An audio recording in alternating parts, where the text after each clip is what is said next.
대법원이 최근 제21대 국회의원 선거 인천광역시 연수구 을선거구 선거 무효 소송을 기각했습니다. 대법원은 원고의 주장에 대해 공직선거법에 위배된다고 볼 수 없으며 위법하다는 이유가 없다며 선고 이유를 밝혔습니다. 중앙선거관리위원회가 최근 자체감사의 독립성과 전문성을 확보하기 위한 방안을 마련했습니다. 중앙선관위는 감사기구의 독립적 운영을 보장하고 감사기구의 장애, 개방형 직위제를 도입할 방침입니다. 중앙선거관리위원회가 지난 6월 1일 실시한 제8회 전국 동시지방선거와 국회의원 보궐선거에 참여한 후보자와 정당에 보전비용과 부담비용 등 총 3,443억여 원을 지급했습니다.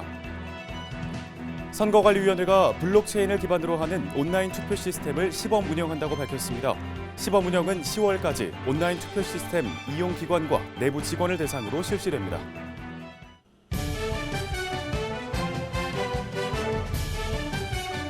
시청자 여러분 안녕하십니까? 한국 선거방송 뉴스입니다.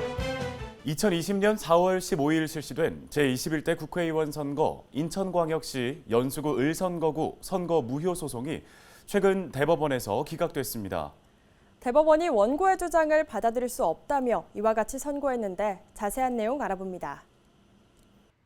최근 대법원은 지난 2020년 4월 15일 실시된 제21대 국회의원 선거에서 인천광역시 연수구 을선거구와 관련하여 선거관리위원회를 상대로 낸 선거 무효 소송을 기각했습니다. 판결 내용에 따르면 사전투표 관리관인 인쇄 날인, 특별 사전투표소 운영, 선거정보통신망이 깔린 임시사무소 운영이 위법하다는 청구인의 주장은 이유 없으며 사전투표용지 일련번호 QR코드 인쇄는 선거인 개인정보가 나타나지 않아 투표 비밀 침해에 해당하지 않는다고 했습니다. 통계 결과가 매우 이례적이어서 선거 부정이 의심된다는 주장에 대해서는 사전투표, 당일투표, 선거인의 정당 지지 성향 차이, 정치적 판세 등에 따라 득표율이 다르게 나타날 수 있으며 원고의 주장은 구체적 주장이나 증명 없이 부분적 통계를 편면적으로 해석한 데 불과하다고 했으며 일명 빳빳한 투표지, 배춧잎 투표지, 일장기 투표지로 원고가 위조했다고 주장한 투표지 122매에 대한 감정 결과 모두 선관위가 정당한 선거인에게 교부한 것으로 확인됐습니다.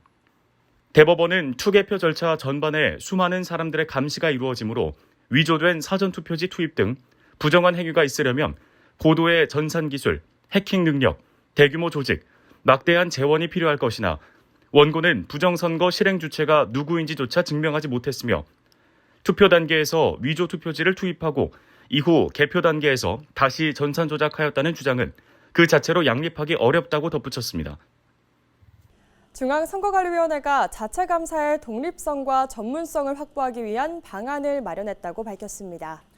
감사기구의 독립적 운영을 보장하고 감사기구 장에 개방형 직위제를 도입한다는 방침인데 관련 내용 전해드립니다. 중앙선거관리위원회가 8월 1일 전체 위원회의를 열고 헌법상 독립기관으로서 자체 감사 기능 강화를 위해 감사기구의 독립성, 전문성 확보 방안을 마련했다고 밝혔습니다. 중앙선거관리위원회는 감사기구의 독립적 운영을 보장하기 위해 현재 사무처에 두고 있는 감사기구를 독립시켜 중앙위원회에 두고 위원장의 지휘를 받도록 했으며 감사기구 장의 근무기간을 보장하고 필요한 감사 인력을 사무처에 요구할 수 있는 권한을 부여했습니다. 또 감사기구의 장에 개방형 직위제를 도입합니다. 현재 감사기구의 장은 2, 3급의 일반직 공무원을 보임했지만 앞으로는 임기제 공무원을 임용하는 것을 원칙으로 임용 여부는 전체위원회의에서 결정합니다. 이와 관련해 중앙선거관리위원회는 선거관리위원회 사무기구에 관한 규칙 등을 개정해 근거를 마련하는 한편 장기적으로는 사무처로부터 독립된 감사기구를 설치하고 개방형 직위에 대한 명확한 법적 근거 마련을 위해 선거관리위원회법 개정을 추진할 계획입니다. 아울러 감사기구 독립화를 통해 정책 결정과 집행 과정 전반에 대한 감사를 강화하고 감사 인력의 전문성을 높일 것이라면서 앞으로도 국민의 신뢰를 회복하기 위해 최선의 노력을 다하겠다고 밝혔습니다. 헌법과 공직선거법에 따라 공직선거 후보자가 당선되거나 일정 득표수 이상을 득표하면 선거운동을 위해 지출한 선거 비용을 보전받을 수 있습니다. 선거관리위원회는 지난 6월 1일 실시한 제8회 전국 동시지방선거와 국회의원 보궐선거에 참여한 후보자와 정당 등의 보전비용과 부담비용 등을 지급했다는 소식입니다.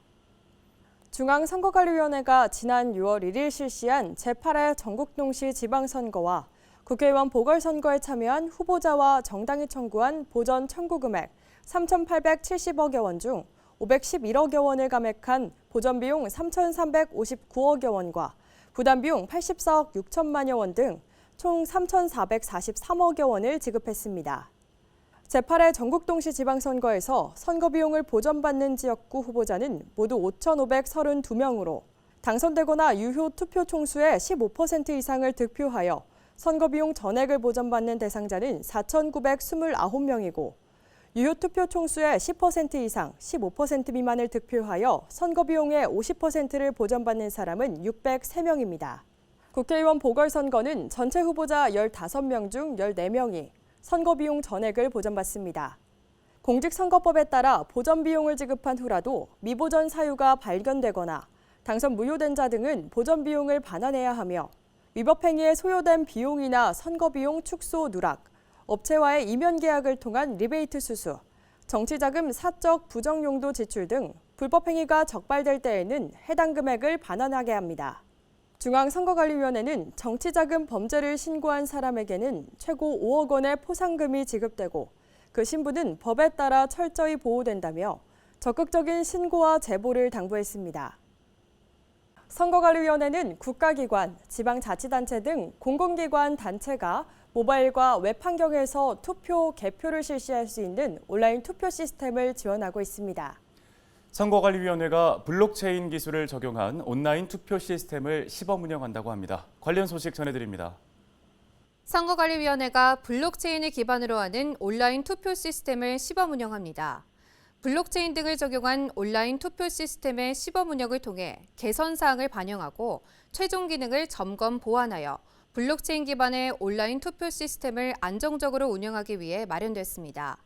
블록체인 기술 적용 온라인 투표 시스템 시범 운영은 1, 2차로 나누어 진행되는데 1차 시범 운영은 선거관리위원회 직원을 대상으로 한 안건 결정 모의 투표 등 위원회 내부 선거와 투표로 진행되고 2차 시범 운영은 현행 온라인 투표 시스템 이용기관과 국가 지방자치단체, 각급 학교 등을 대상으로 참여기관을 선정해 진행됩니다. 선거관리위원회는 블록체인 기술 등을 적용한 온라인 투표 시스템 시범 운영을 통해 절차별 기능이 제대로 작동하는지 점검하고 다양한 참여기기를 활용해 반응형 웹사이트 특성에 기반한 디스플레이의 정상 구현 여부를 확인할 계획이라고 밝혔습니다. 선거관리위원회는 공공단체 등 위탁선거에 관한 법률에 따라 오는 12월 실시되는 지방체육회장 선거 사무를 위탁하여 관리합니다. 선거관리위원회가 최근 지방체육회장 선거와 관련한 예방 단속 활동에 나섰는데 어떤 내용이 있는지 알아봅니다. 선거관리위원회가 오는 12월 실시되는 지방체육회장 선거와 관련한 예방 단속 활동에 나섰다고 밝혔습니다. 시도체육회장 선거는 12월 15일에 실시되며 구시 군체육회장 선거는 12월 22일에 실시되는데 지방체육회장 선거에 출마하는 후보자는 어깨띠와 위돛, 전화나 문자메시지, 체육회 홈페이지나 전자우편 등의 정보통신망, 명함 등을 이용해 선거운동을 할 수 있습니다. 선거관리위원회는 특히 돈선거 근절을 위한 매수 및 기부행위 금지, 과태료 포상금 제도를 적극 안내하고 기부행위 등 선거 질서를 심각하게 훼손하는 범죄 행위에 대해서는 무관용 원칙을 적용해 엄정 대응할 방침으로 후보자와 선거인에 대한 매수 행위, 후보자와 그 가족에 대한 허위 사실 공표 및 비방 행위, 지방체육회 임직원의 지위를 이용한 선거운동 등 선거 관여 행위, 후보자의 정당 등 표방 행위 등을 중점 단속하겠다고 밝혔습니다.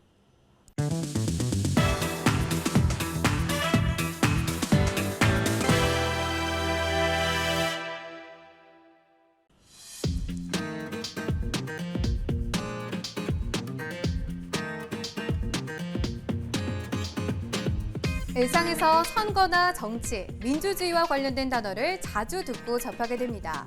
그런데 여러분은 그 단어의 의미나 내용을 얼마나 정확하게 알고 계신가요? 선거 키워드 시간에는 선거, 정치, 민주주의와 관련된 단어를 자세히 설명해 드립니다. 김진아 아나운서, 오늘의 키워드는 뭘까요? 네, 오늘의 키워드는 다수결입니다. 김서영 아나운서는 여러 사람들과 의견을 하나로 결정해야 될 때 어떻게 하시나요? 저는 먼저 토의를 해보고 의견이 좁혀지지 않을 때는 최후의 수단에는 다수결을 사용하는 것 같습니다. 이 많은 사람들이 결정에 쉽게 납득할 수 있는 방법이 바로 다수결이잖아요. 아마 많은 분들이 다수결을 사용하고 계실 겁니다. 네, 맞습니다. 말씀하신 것처럼 많은 분들이 이 의견을 결정할 때 최후의 수단으로 다수결을 사용하는데요. 현대 민주주의 국가에서도 선거에 이 다수결의 원칙을 적용하는데요. 이 다수결의 원칙은 그 단체에 속한 사람들의 다수 의견을 따르는 원칙을 말합니다. 이 다수결의 원리는 국민 평등의 원리와 다수의 결정에 따르는 것이 보다 합리적이라는 판단을 전제로 합니다. 그러면 이 다수결은 언제부터 사용되어 온 걸까요? 네, 이 다수결의 원칙은 오래전 고대 그리스부터 사용됐습니다. 고대 그리스 최초의 민주주의 국가인 아테네에서 다수에 의한 최초의 도편 추방제라는 제도가 있었는데요. 이 도편 추방제는 도자기 조각인 도편에 독재자가 될 가능성이 있다고 생각되는 사람의 이름을 적고 6,000표 이상의 가장 많은 표를 얻은 사람을 국외로 추방하는 제도였습니다. 이 도편 추방제가 오늘날 민주주의의 기초가 된 가장 원시적인 형태의 다수결에 의한 직접 민주주의였던 거죠. 아, 그렇군요. 도자기 파편에 이름이 적히면 국외로 추방까지 된다니 어느 한편으로는 참 무서운 제도군요. 그렇습니다. 이 고대 그리스 다음으로는 고대 로마에서도 이 다수결 제도를 시행했는데요. 로마의 다수결 제도는 조금 달랐습니다. 투표에 참여하는 시민의 재산과 신분에 따라 등급을 분류해 모든 시민의 한 표가 평등하지 않았는데요. 이 상위 등급의 한 표가 하위 등급 여러 표 이상의 효력을 가져서 다수결의 원리는 지켰지만 다수의 의견이 평등하게 반영되지는 못했습니다. 이 다수결의 원칙은 오늘날 민주주의의 중요한 기초 원리잖아요. 선거제도에서는 어떻게 적용이 되고 있나요? 네, 이 선거제도에서 다수결은 여러 가지 방식으로 진행됩니다. 유형별로는 단순 다수결, 절대 다수결, 제한 다수결이 있습니다. 아, 다수결의 방식은 한 가지만 있다고 생각을 했는데 세 가지나 되는군요. 네, 생각보다 많죠. 이 단순 다수결은 단순하게 다수에 따르는 방식이고 절대 다수결은 과반수의 결정에 따르는 방식입니다. 제한 다수결은 3분의 2, 4분의 3과 같이 특정 다수의 결정에 따르는 방식을 말합니다. 그러면 이 세 가지 방식이 각각 다 다르게 사용되겠군요. 네, 일반적으로는 단순 다수결이나 절대 다수결 방식을 사용하는데요. 단순 다수결은 우리나라를 비롯해 미국, 영국, 캐나다, 뉴질랜드 등 의원 선거에서 채택되고 있고 절대 다수결은 미국과 프랑스 대통령 선거에서 나타나고 있습니다. 네, 그럼 제한 다수결은 어떤 경우에 사용되는 걸까요? 네, 우리나라에서는 헌법 개정이나 대통령 탄핵 소추 등 중요한 사항을 결정할 때 국회 제적의원의 3분의 2 이상의 동의라는 제한 다수결을 적용하고 있습니다. 네, 다수결이 빠른 시간 안에 의사결정을 할 수 있다는 장점이 있긴 하지만 소수의 의견을 무시할 수 있어서 주의해야 할 것 같아요. 이 10명 중 6명이 찬성해 선택된 의견이라도 반대하는 4명이 존재하는 거잖아요. 네, 좋은 말씀이십니다. 다수결은 숫자로만 판단되기 때문에 단순한 민주주의의 규칙이 되어버릴 수 있다는 한계가 있습니다. 소수의 의견이 무시될 수 있는 위험이 존재한다는 건데요. 그래서 다수결의 원칙에 꼭 필요한 것이 있습니다. 바로 충분한 대화와 토론과 소수의 의견도 존중하는 자세입니다. 아, 그럼 이런 충분한 대화와 토론을 통해서 소수의 의견도 경청해야 한다는 말씀이시죠? 네, 그렇습니다. 아무리 다수결로 수렴된 의견이어도 충분한 토론과 설득 없이 소수의 동의를 얻지 않았다면 그건 다수의 횡포가 될 수도 있으니까요. 네, 그런 의미에서 소수의 의견도 존중되어야 한다는 뜻인가요? 네, 다수에 의해 결정된 의견이라도 다수의 생각이 꼭 옳은 것은 아닐 수 있기 때문에 소수의 의견도 존중되어야 합니다. 네, 오늘은 다수결에 대해서 알아봤습니다. 현대 민주주의 국가에서 다수결의 원칙을 따르고 있는데요. 다수결이 타당하게 적용되기 위해서는 다수와 소수가 자유로운 토론과 의사교환을 통해서 서로 이해하고 존중하는 자세가 기본이 되어야 한다는 점을 꼭 기억해야겠네요. 김진 아나운서, 오늘도 고생하셨습니다. 네, 감사합니다. 지금까지 선거 키워드였습니다. 중앙선거방송토론위원회가 올바르고 성숙한 토론 문화 확산을 위해 대학생과 고등학생을 대상으로 2022 대한민국 열린 토론대회를 개최합니다. 참가 대상은 중앙토론위에서 일괄 모집 선발한 대학생팀 64개 팀과 각 시도 토론위에서 선발한 고등학생팀 32개 팀입니다. 각 시도 토론위는 9월 30일까지 각 시도 대표로 고등학생 참가팀을 선발하며 11월 1일에는 고등학생부 예선이, 11월 2일과 3일에는 대학생부 예선이 열립니다. 2022 대한민국 열린토론대회 예선 통과팀은 11월 4일에 본선, 11월 11일에 결선을 치르게 됩니다.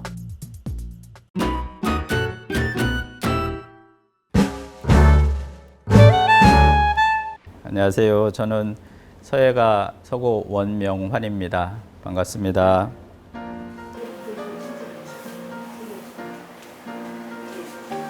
여기서 이만치가 거의 비슷하게만.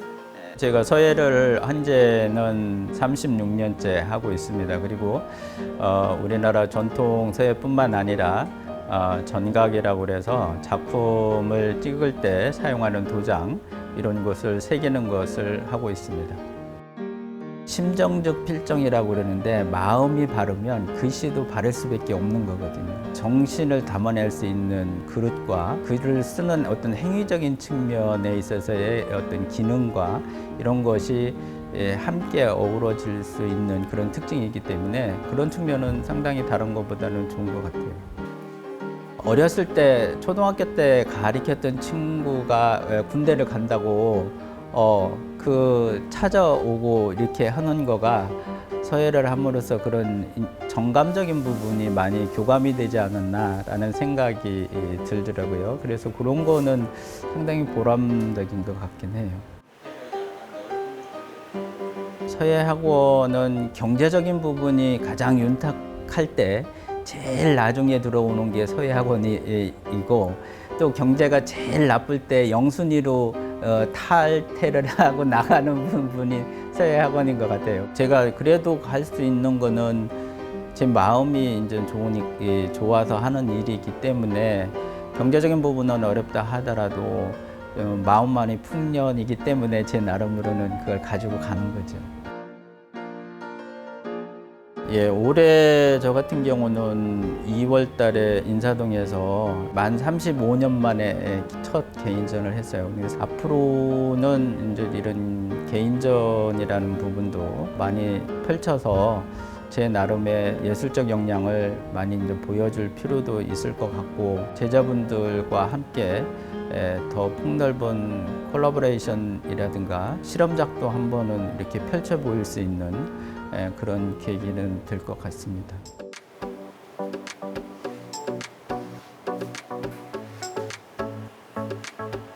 나에게 선거는 하얀 화선지다.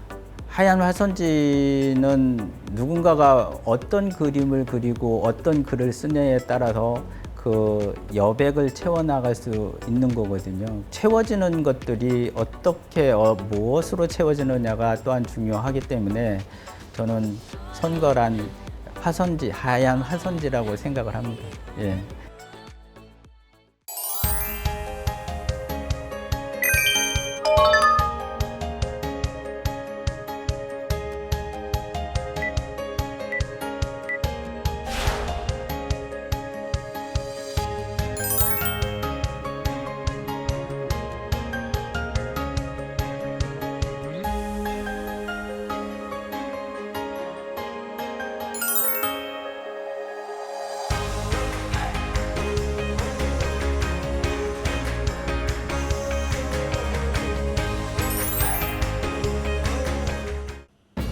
오늘 한국 선거방송 뉴스는 여기까지입니다. 시청해주신 여러분 고맙습니다.